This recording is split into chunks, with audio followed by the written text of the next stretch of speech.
And it could be that you notice something that's, what kind of trigger should we be on the lookout for? Well, look at letter D on page 10.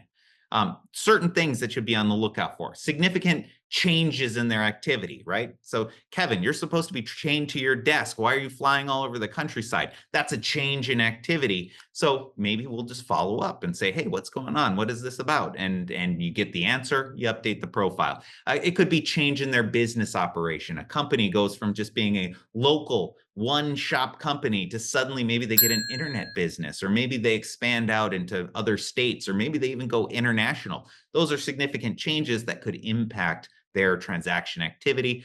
We're going to find out about that. Could be changes in ownership. It could be other red flags. So you may have some software that generates red flags and says, "Hey, look, this is kind of unusual activity."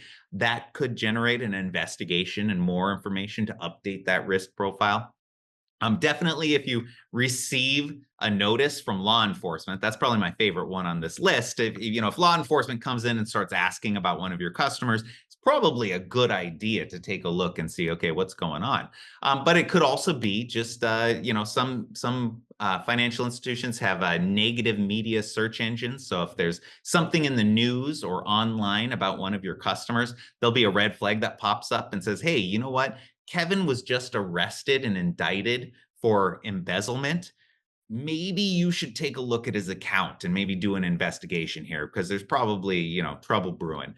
Or it could be something as simple as you're just flipping through on your social media and you read something about one of your customers and you think, oh, you know, that's probably something that might change their risk profile. And then you just need to know, as you encounter these types of things, who is it that you're supposed to give this information to, whether it's a manager or maybe directly to your BSA officer. But the whole point is, as you run into some of these triggers and some of these, unusual things, you need to know who you report it to.